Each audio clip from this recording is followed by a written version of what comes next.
Hello, everybody. I'm a practicing therapist, and I am also a doctoral student of psychology. Today, we are going to go over how to know a man is immature. And I will make a version for women as well, how to know a woman is immature, but today we're going to stick to a man.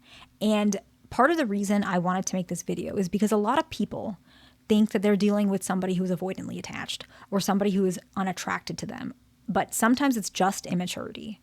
Whether that's a good or bad thing, I can't say, but the reality of it is there are plenty of people who do this that do not have attachment issues. They are just immature. And so it can help you to recognize, okay, they might grow out of it, or it has nothing to do with their attachment issue or you. It's immaturity. And so why not we go ahead and jump right in? Particularly, we're talking about males in this video. And the very first one, which I think is obvious, is they need constant validation, right? They seek attention, approval, praise, to feel good about themselves. He wants to feel valuable. No matter how valuable you make him feel, he still reaches out to other people. He still is trying to get attention elsewhere. He might be even insecure and competitive. Maybe you have a friend and she has a boyfriend and he's a lawyer. So your boyfriend here, the immature one, he's putting that guy down because he feels jealous, he feels competitive, he feels uncomfortable. But at the same time, it's not giving him an incentive to be better. He's just putting him down, right? And I'm not saying in a financial way, just some people, maybe a lot of people wish they were in a career that they're not.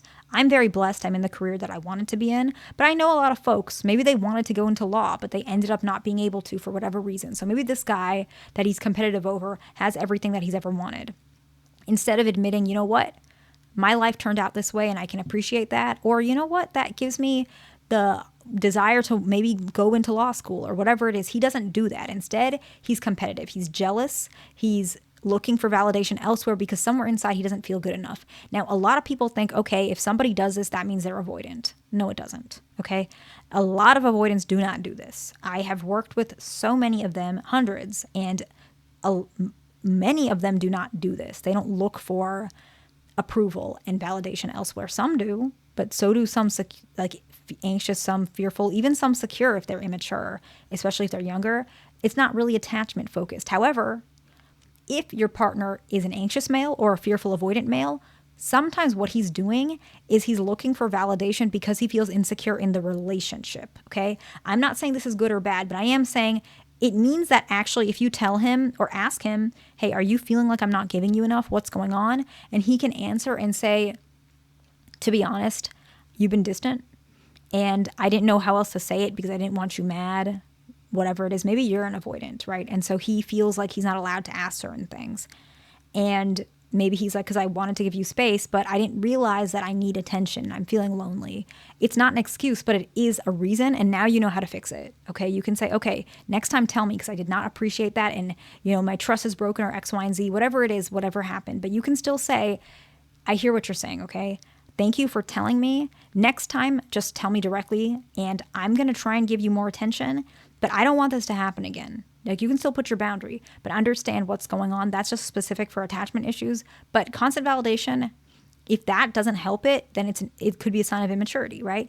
The next one is this individual actually lacks priorities. So any person who is mature tends to have some goals, man or woman, okay? Male or female. It can be anything. It can be something simple as retiling the bathroom. It can be something even more so like, I don't know, running to be governor. I don't know, like anything you want, right? But they have goals. Whatever it is, they have those goals in order. Now, a man that is immature, he tends to not have many goals. He tends to make goals on the fly.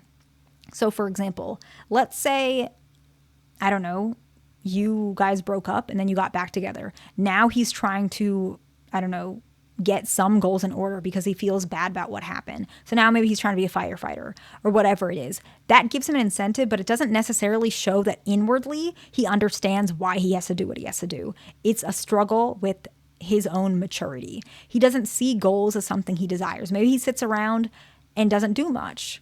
And he expects everything to happen for him and he gets really frustrated and feeling like things are never right, even though he doesn't put his own goals to do so, right? The next one is he's guided by emotions.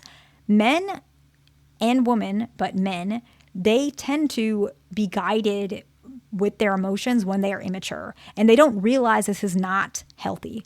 They may overreact, or they might be emotionally unstable. And this can lead to like poor decision making, right? Maybe he's in like a really, really bad mood, or he's very emotional or whatever, and he buys this truck that he can't afford, and it's financed at a really high percentage, and his payments are like $900, but he did that because he was feeling insecure, or he was feeling not good enough, whatever it is. And that made a decision that maybe if he was more mature, he would be like, I already have a car. Who cares? Like, I'm not going to buy this expensive truck. I have my whatever car he has. And he's not worried about how other people think.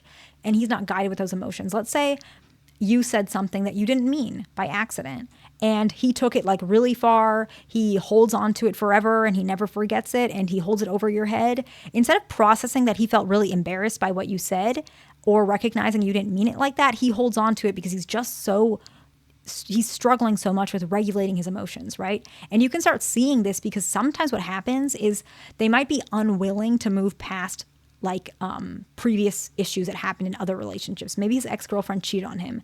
And so now he thinks that all women cheat.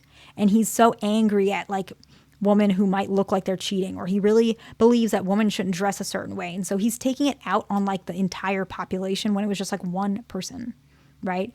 This is a sign of emotional immaturity. Instead, he can process and recognize, yes, some people are like this, but some people are not. But what can I do? I can learn from what happened so I can reestablish, recalibrate my perspective of what I want in a relationship. He doesn't do that. He blames everything, right? Guided by emotions. The next one is irresponsible with money. He might spend impulsively. He might not budget. He might prioritize short-term gratification over financial stability overall, right? In the long run, this is kind of common in general with immature individuals. They prioritize that short-term feeling instead of the long-term feeling. You can even see it with like fitness goals. They do like a get fit quick type of scheme instead of actually taking the time to long-term reach this goal. They struggle with this, okay? The next one is jealous or possessive without establishing trust. So they don't tell you, hey, I feel uncomfortable when you have guy friends. Like, I get that, but please don't be alone with them. Please always hang out with a crowd. You can say that. That's not wrong or right. But they just get irrationally jealous, or maybe not irrationally, but they're jealous or suspicious, but they don't have an honest conversation about it. They might even deny it, even though it's so obvious, right? This is a sign of an insecure and immature man, right? Typically with immaturity, where you might see this in his teenage years, early 20s, even 20s and 30s.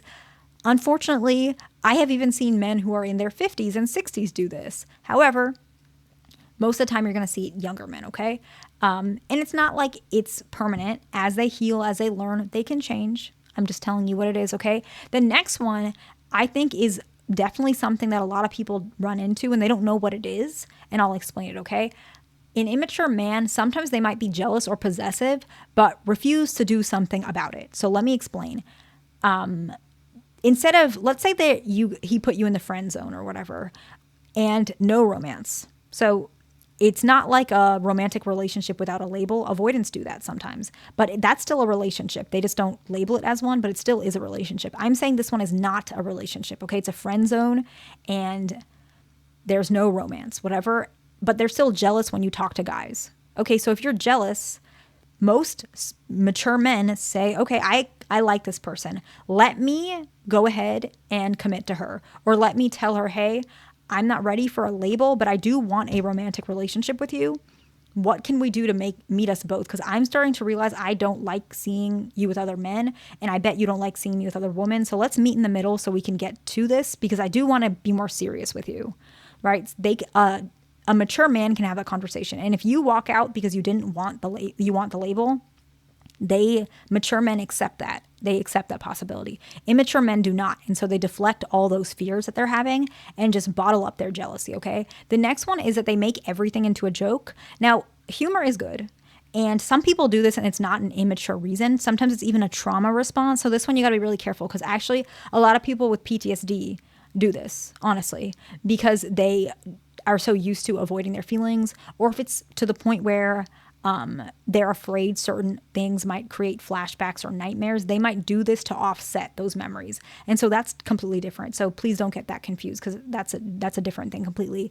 But they may avoid serious conversations, dismiss your feelings, and avoid vulnerability by making jokes, maybe even to somebody else's expense, just to avoid it. Now, if it's a trauma response or another condition, just remember that it doesn't necessarily mean it's immaturity. Look at this person as a whole to determine if it's immaturity or not, okay? And you can bring this to somebody's attention and they can provide you with an answer as to why they are doing it, so that you can determine, okay, is this immaturity or is it a trauma response? Is it an attachment issue? What direction do I need to go to make this relationship more fulfilling for the both of us, okay? So those are some of the traits that a man is immature. I hope this video is helpful to somebody. Please like, subscribe. I'll see you in the next one.